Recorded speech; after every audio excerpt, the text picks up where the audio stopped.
నేను రాలేకపోతున్నాను. 2 hours జర్నీలో వాడు ఏం చేస్తున్నాడు, ఒక్కడే వెళ్ళట్లేదు. వాడు సొంత ఖర్చుతో కష్టపడి ఒక కారు కొనుక్కున్నాడు. ఆన్ ది వేలో ఒక 4 యూత్ని తీసుకొని వెళ్తున్నాడు. వెళ్తూ వాళ్ళు ఒక 10 నిమిషాలు వెయిట్ చేయమన్నా వాళ్ళ దగ్గర వెయిట్ చేసి వాళ్ళని ఎక్కించుకొని కేవలం వీడు వస్తున్నాడని 4 యూత్ రెడీ అయి ఉంటున్నారు ఎవ్రీ సాటర్డే. ఒకప్పుడు అసలు యూత్ వెళ్ళకపోతుండే ఆ సాయి సెంటర్. ఇప్పుడు వీడు ఒక 4 యూత్ వీడితో పాటు. అలాంటి సిచ్యుయేషన్లో వాడు అక్కడున్న ఎక్స్పెన్సెస్ పరంగా అన్ని అడ్జస్ట్ చేసుకుంటూ రూమ్లో వండుకుంటే ఎక్స్పెండిచర్ అవుతుందని దగ్గరలో ఉన్న గురుద్వారాలో ఎవ్రీడే ప్రసాదం పెడితే అది తింటున్నాడు. దగ్గరలో వాడికి రూమ్ దగ్గరలో గురుద్వారా ఉంటే ప్రసాదం తీసుకోవడం, వీడు పార్ట్ టైం ఒకటి తీసుకున్నాడు. ఆ పార్ట్ టైంలో ఏంటంటే ఇది మెయిన్ రోడ్కే ఉంటుందట. రీసెంట్గా మనం చూస్తున్నాం న్యూస్లో ఎల్ఏలో ఫైర్ యాక్సిడెంట్ జరిగింది అని. మనకు ఒక గ్రూప్లో 1 year అయిన సందర్భంగా అందరికీ విషెస్ చెప్తూ ఒక మెసేజ్ పెట్టాడు. నేను ఒక ట్రెక్కింగ్ చేశాను ఆ ఏరియాని, ఇప్పుడు ఫైర్ యాక్సిడెంట్ జరిగింది. వీడు వెళ్ళిన ఒక 2 daysకి ఫైర్ యాక్సిడెంట్ జరిగింది.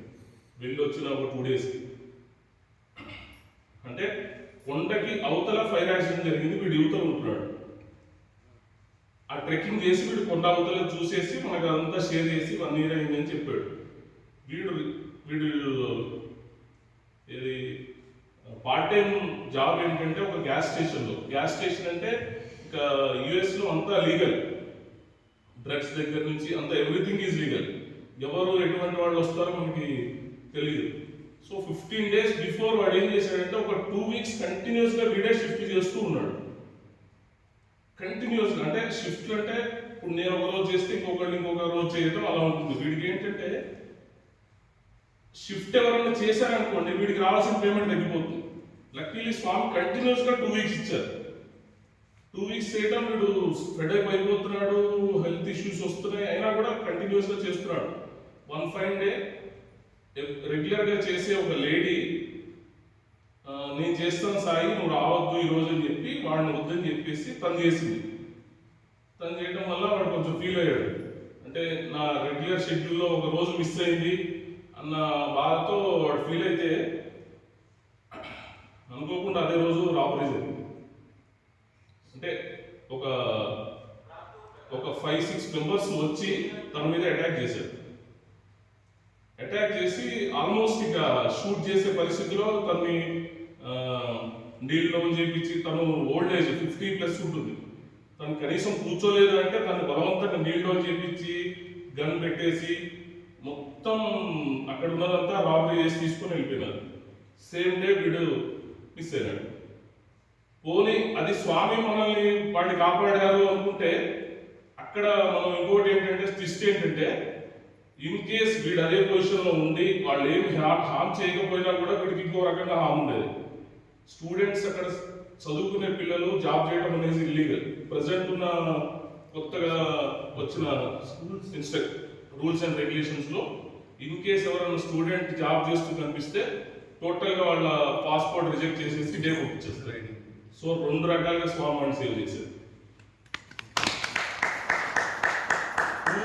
2 ways స్వామి అని సేవ్ చేశారు. నెక్స్ట్ డే ఇమీడియట్గా వాళ్ళ ఓనర్ వచ్చారు. తన ఎవరైతే లేడీ ఉన్నారో తనకి ఏదో గిఫ్ట్ ఏదో ఇచ్చేసి పంపించేశారు. అగైన్ హీస్ కంటిన్యూ చేస్తున్నాడు. ఈరోజు నిన్న Saturday same procedure. Night shift చేసుకున్నాడు, మధ్యాహ్నం రెడీ అయ్యాడు, అందరిని ఎక్కించుకొని వెళ్ళాడు. ఇక్కడ 2 hours జర్నీ చేశాడు, భజన చూసుకున్నాడు, వచ్చాడు, షిఫ్ట్లో ఉన్నాడు. నైట్ యాక్చువల్లీ వీడికి ఏంటంటే afternoon 2 o'clock night midnight 12 o'clock వరకు షిఫ్ట్. 10 నుంచి నైట్ 12 వరకు ఎవరు ఉన్నారు కస్టమర్. అంటే ఆ లేట్ నైట్ ఎవరు వస్తారు? ఎవ్రీ వీక్ సాటర్డేస్ వీళ్ళకి ఇదే పరిస్థితి. వీళ్ళకి ఈరోజు ఏం జరిగిందంటే సేమ్ 2 customers వచ్చారు. ఒక కస్టమర్ గ్యాస్ ఫిల్ చేయించుకొని వెళ్ళిపోయినాడు. రెండవ కస్టమర్ వాడు కావాల్సినవేమో తీసుకొని వెళ్ళిపోతూ అగైన్ బ్యాక్ వచ్చి వీడితో మాట్లాడుతున్నాడు. కన్వర్జేషన్ చేస్తున్నాడు అన్ఎక్స్పెక్టెడ్. ఎందుకు ఇది మాట్లాడుతున్నాడో అర్థం కావట్లేదు వీడికి. ఆ మూమెంట్లో ముగ్గురు ఆల్రెడీ కార్లో ఉన్నారు, ఇద్దరు రాబర్స్ లోపలికి వచ్చారు అటాక్ చేద్దాము. లోపలికి వచ్చి ఏదో కొంటున్నట్టు అలా అలా అలా అలా టైం వేస్ట్ చేస్తూ ఈ కస్టమర్ వెళ్ళట్లేదులే అన్న ఉద్దేశంతో వాళ్ళు వెళ్ళిపోయినారు. వెళ్ళిపోతూ 12 o'clock వరకు ఆ కస్టమర్ అక్కడే ఉండి వీడు షాప్ క్లోజ్ చేసేంత వరకు వాడితో ఉండి, క్లోజ్ చేసిన తర్వాత వీడు వెళ్ళిన తర్వాత కస్టమర్ వెళ్ళాడు. ఇదే స్వామి వాడిని ఆ కస్టమర్ రూపంలో కాపాడాడు. ఆన్ ది స్పాట్ నాకు కాల్ చేశాడు, అన్న ఇప్పుడే ఒక ఇన్సిడెంట్ జరిగింది, స్వామి మళ్ళా నన్ను కాపాడారు. ఎవ్రీ మూమెంట్ వాడికి అన్న అనవసరం అన్న యూఎస్ రావడం అని చెప్తూనే ఉంటాడు, ఈ ఎక్స్పీరియన్స్ చెప్తాడు. వాడు ఎప్పుడైతే లో ఫీల్ అవుతాడో వాడికి ఒక పాజిటివ్ వైబ్ ఇస్తున్నారు స్వామి. అండ్ ఇంకొకటి ఏంటంటే వాడు చేస్తున్న జాబ్ ఏదైనా ఉండొచ్చు, బట్ వాళ్ళ ఫ్రెండ్స్ ఎవరైతే రూమ్లో ఉంటున్నారో వాళ్ళందరికంటే వీడే ఎక్కువ సంపాదిస్తున్నాడు. వాడు కాలేజ్ ఫీజు వరకు వాడు పే చేసుకుంటున్నాడు. వాళ్ళ పేరెంట్స్ మీద కానీ ఎవరి మీద డిపెండ్ అవ్వకుండా కాలేజ్ ఫీజు వరకు వాడి సొంత ఖర్చులతో వాడు సంపాదించుకొని పే చేసుకుంటున్నాడు. వాడు ఏమన్నా సర్వీస్ యాక్టివిటీస్ ఏమైనా ఉంటే చెప్పన్నా, నేను కూడా కొంత అమౌంట్ పంపిస్తాను పొజిషన్లో ఉన్నాడు. ఆ విధంగా స్వామి ఏంటంటే ఏంట్రా నీ పరిస్థితి, ఆ మూమెంట్లో ఏంటి నీకు ఏమనిపించింది అని చెప్పారు. వాడు ఇమీడియట్గా వాడి రియాక్షన్ ఏంటంటే ఏం లేదన్నా, నాకు వాళ్ళు రాబరీకి వచ్చారని నాకు అర్థమైంది. ఇమీడియట్గా డ్రాలో ఉన్న అమౌంట్ అంతా తీసి క్రాష్ బ్యాగ్లో వాడి డస్ట్బిన్ ఉంది అందులో వేసాడు, పక్కకి జరిపాడు, స్టూల్ అడ్డం పెట్టేశాడు. ఐఎమ్ రెడీ, సాయి గాయత్రి చదువుకుంటూ రెడీగా ఉన్నాను నేను. స్వామి నా ఫీలింగ్ ఏంటంటే ఆ మూమెంట్లో స్వామి నాకు గుర్తొస్తారా రారా, నేను స్వామి చాటింగ్లోనే ఉండాలి. వాడు ఏదైనా చేయాలి డిసైడ్ అయిపోయాను, స్వామి చాటింగ్ చేస్తూ ఉండాలి సాయి గాయత్రి అన్న ఉద్దేశంతో రెడీగా ఉన్నానన్నా. అన్ఎక్స్పెక్టెడ్గా ఆ కస్టమర్ వెళ్ళబోతూ ఉన్నవాడు మళ్ళా నా దగ్గరికి వచ్చి నాతో టైం స్పెండ్ చేసి నేను లాక్ చేసి బయటికి వెళ్ళేంత వరకు నాతో ఉన్నాడు. నాకు తెలుసు వాళ్ళు కూడా రాబరీకి వచ్చారని, అందుకే నేను నీకు సపోర్ట్గా ఉన్నానని చెప్పి వెళ్ళాడు ఆయన. ఇప్పుడు కూడా వచ్చే ముందు మెసేజ్ చేశాడు, అన్న I'm going to part time అని చెప్పి ఇప్పుడే జస్ట్ మెసేజ్ చేశాడు, మళ్ళీ జాబ్కి వెళ్తున్నానని చెప్పి. సో స్వామి మనతో ఎప్పుడూ ఉంటారండి. ఈ 100% అందరికీ వాళ్ళ ఓన్ ఎక్స్పీరియన్సెస్ ఉంటాయి, బట్ ఇలా గుర్తుండిపోయే ఎక్స్పీరియన్స్ ఎప్పుడు మనమే చేసుకుంటూ ఉండాలి. అందరం ఖచ్చితంగా నలుగురితో షేర్ చేసుకుంటే స్వామి నామాన్ని మర్చిపోకుండా ఉండగలం మనం మాత్రం. కుటుంబ సభ్యులందరికీ ఎంతో ఆనందకరమైన శుభాకాంక్షలు. ఎందుకంటే మన కుటుంబంలో పుట్టి మనతో పాటు తిరిగి ఈరోజు దేశం కాని దేశంలో వెళ్ళి స్వామితోటి రక్షించబడుతున్నాడంటే ఎంతటి మహాభాగ్యం అది. ఎంత రిస్కుతో కూడిన ఉద్యోగం చేసుకుంటూ తనకు తాను సంపాదించుకుంటూ ఎవరితోని కూడా ఒక మాట అనిపించుకోకుండా ఈరోజు మన మేడ్పల్లి సమితిని అక్కడ కూడా ప్రజెంటేషన్ చేసి అక్కడ సమితిలో కూడా స్వామికి ఎలాంటి మచ్చ రాకుండా మంచిగా ఉండాలిరా అని చెప్పిన మాటని ఆదర్శంగా తీసుకొని ఎన్నో విధాలుగా ఎన్నో కష్టాలు ఇక్కడ పడ్డాగానే అక్కడ ఆనందంగా ఉంటుందని మనం అనుకుంటున్నాం.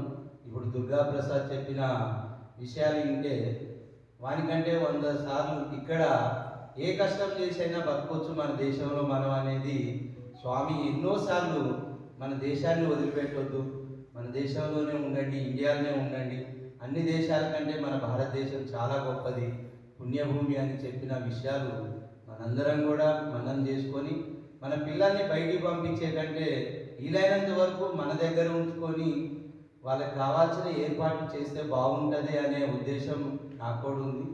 కాకపోతే ఏంటంటే మా అబ్బాయి కూడా బయట ఉన్నాడు, తాత్కాలికంగా మాత్రమే వాళ్ళని అక్కడ ఎంజాయ్ చేయడం కోసం, అంటే ఏదో అమ్మాయిలమ్మని తిరగడం అట్లాంటి విషయాలు కాదు. వాళ్ళకు అంటూ ఒక బాధ్యత తెలియాలి. అంటే తల్లిదండ్రుల పక్క నుంచి వాళ్ళు బయటికి వెళ్తే కొంతమంది మంచి మార్గంలో వస్తున్నారు, కొంతమంది వేరే అలవాట్లకి అయ్యి మళ్ళీ తల్లిదండ్రులను కూడా అమ్మే పరిస్థితికి వస్తున్నారు. ఇవన్నిటికీ మనకి అండగా దండగా ఉన్న మన స్వామికి మనం ఎన్ని చేసినా కానీ చాలా తక్కువే, ఎన్ని సేవలు చేసినా కానీ చాలా తక్కువ. అందుకని మనందరం కూడా ఎప్పుడు సేవ సేవ అని అడిగేది దానికోసమే. ఆ సేవలోనే మనందరం ఉంటున్నాం కాబట్టి మనందరినీ కూడా స్వామి ఆ విధంగా కాపాడుతూ వస్తున్నాడు. ఇలాంటి మెరాకిల్ కూడా మీరందరూ ప్రతి నెలకు ఒకసారన్నా లేకపోతే నెలకు 2 సార్లు అన్నా మీ యొక్క అనుభవాలు చెప్తే మిగతా వాళ్ళకి ఆదర్శంగా ఉంటుంది. ఒక చిన్న విషయం చెప్పి నేను కూడా క్లోజ్ చేస్తాను. కస్తూర్ గారని స్వామి దగ్గర మీ అందరికీ తెలిసిన ఓల్డ్ డివోటీ, మన సనాతన సారథికి ఫస్ట్ ఎడిటర్ ఆయన ఒకరోజు స్వామి అంతకుముందు ఫస్ట్ స్వామి ఎవరికైనా ఏదైనా వేరే దగ్గరికి వెళ్ళి చేయాలంటే స్వామి దేహాన్ని వదిలి వెళ్ళిపోయి అక్కడ చేసి కార్యక్రమాలు వచ్చేవారు. అది కస్తూరి గారిని నమ్మేవాళ్ళు కాదన్న. అయితే ఒకరోజు రష్యాలోనో ఎక్కడో సంథింగ్ పేరు నాకు సరిగా ఐడియా లేదు, ఆ ఊర్లో వెళ్ళి స్వామి వాళ్ళ అమ్మగా అక్కడ ఒక డివోటీ తల్లిగారు అంతిమ టైంలో ఉన్నారు. ఆమె కోసం స్వామి అక్కడికి వెళ్ళి ఆమె లాస్ట్ కోరిక ఒకటేనంట, స్వామి నేను చనిపోయే ముందు మీ దర్శనం నాకు కావాలి అని అడిగితే ఆమె దగ్గరికి వెళ్ళి ఆమెకి దర్శనం ఇచ్చి అక్కడ ఏమేమి జరిగినాయో అన్నీ కూడా స్వామి ఇక్కడికి వచ్చి కస్తూరి గారితో ఒక లెటర్ రాపించి మళ్ళీ అక్కడికి పోస్ట్ చేయించారు.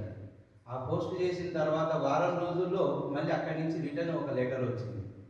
ఆ లెటరు సీలు కవరు తీయకుండా కస్తూరి గారిని మళ్ళీ చదవమని స్వామి అడిగితే కస్తూరి గారు చదివి అప్పుడు స్వామి మరి అప్పుడు అన్నారంట, కొంతమందికి ఇంత జరిగినా కానీ నమ్మకం లేదు అని అంటే అప్పుడు ఆ లెటర్ తీసి చదివిన తర్వాత ఆ కస్తూరి గారు ఆనందం ఆనందం అనుకుంటే అసలు స్వామి లేదు ఎవరు లేదు, ఆనందం ఆనందం అనుకుంటే అంటే అప్పుడు కులాంతాలు కూడా లేదు, ఆ మందిరం నుంచి ఉరుకులు పెట్టుకుంటూ ఇంటికి వెళ్ళారు. అట్లా ఆయన 2 రోజులు ఉన్నారంట. వాళ్ళ అమ్మగారు వచ్చి స్వామి దగ్గర, స్వామి ఆయన ఆనందం ఆనందం అంటున్నారు, అన్నం తినట్లేదు, ఏం తినట్లేదు, నా కొడుకు ఏమైంది స్వామి అని స్వామి పాదాలు పట్టి నేను వస్తున్న పామ ఇంటికి అని చెప్పి స్వామి మళ్ళీ ఆయనకి ఆ ఇచ్చిన ఆనందాన్ని మళ్ళీ తగ్గించి యథావిధిగా కస్తూరిగా తయారు చేసి వదిలారు. అంటే స్వామి దగ్గర ఎంత ఆనందం ఉందో మన స్వామి సేవలో చూస్తే తెలుస్తుంది. ఎందుకంటే స్వామి రాసిన లెటర్లో అక్కడ ఫలానా ఆయన ఇది మాట్లాడిండు, ఫలానా ఆయన అది మాట్లాడిండు, వాళ్ళ చెల్లె ఇది మాట్లాడు, అన్ని విషయాలు కూడా స్వామి పూసగుచ్చినట్టు చెప్తే అక్కడి నుంచి వచ్చిన లెటర్లో కూడా స్వామి యాస్టీస్గా జరిగింది, కానీ మీరు మాకు ఎవరికి దర్శనం ఇవ్వలేదు, మా అమ్మకు మాత్రమే ఇచ్చారని వాళ్ళు లెటర్లో రాశారు. అంటే స్వామి చూడండి ఎంత ఎంత అడిగితే అంత మనకి ఇవ్వడానికి రెడీగా ఉన్నారు. మనం కూడా అదేవిధంగా ముందుకెళ్ళాలి స్వామి సేవలో. ఈ 100వ బర్త్డే మనకు చాలా ఛాలెంజ్కరమైన విషయం. ఈరోజు ఆల్రెడీ మన స్టేట్ మీటింగ్ కూడా జరిగింది. దాని విషయాలు మాకు ఇంకా రేపు షేర్ చేస్తా అని చెప్పడం జరిగింది మన డిస్ట్రిక్ట్ ప్రెసిడెంట్ గారు. ఆ విషయాలన్నీ కూడా మీకు నెక్స్ట్ గురువారం కానీ ఆదివారం కానీ అన్నీ షేర్ చేస్తాం. కానీ ఇప్పటి నుంచి మనకి ఇంకొకటి చిన్న విషయం ఏంటంటే శ్రీరామనవమి వస్తుంది. అది యూత్ వాళ్ళకి పత్తి యాత్రగా ఏర్పాటు చేశారు రాష్ట్ర వ్యాప్తంగా. యూత్ సభ్యులందరూ కూడా పత్తి యాత్రకి వెళ్ళడానికి రెడీ అయి ఉండాల్సినదిగా కోరారు. అందుకని మన దగ్గర నుంచి కూడా యూత్ వాళ్ళు మన సంతోష్ పట్నాయక్ ద్వారా వాళ్ళు ఒక గూగుల్ ఫామ్ 3వ తారీఖు పంపిస్తారు. ఆ ఫామ్లో వాళ్ళ డీటెయిల్స్ అన్ని పంపించాలని అడిగారు. మహిళలైనా సరే బాయ్స్ అయినా అందరికీ కూడా ఆ శ్రీరామనవమి ఉత్సవాల్లో పాల్గొనడానికి సేవ చేయడం, పాత వాళ్ళు అయితే సేవా కార్యక్రమాలు కూడా ఇస్తారు, కొత్త వాళ్ళు అయితే అక్కడ జరిగే కార్యక్రమాలు కూర్చోబెడతారు. అందుకని దానికి కూడా వీలైనంత వరకు రెడీ కానీ. అదేవిధంగా మేము అటు వెళ్ళొచ్చినాం కదా అని సర్వీస్ మాత్రం మిస్ కావద్దు. అది 10 రోజుల సేవ ఖచ్చితంగా చేయాల్సిందే. అది ఎందుకంటే ఈ సంవత్సరం మనకి ఇచ్చిన బడ్జెట్ 100 మెంబర్స్ కావాలని, కనీసం మనం 70-80 మంది వల్ల మన సమితి నుంచి వెళ్తే చాలా ఆనందంగా ఉంటుంది.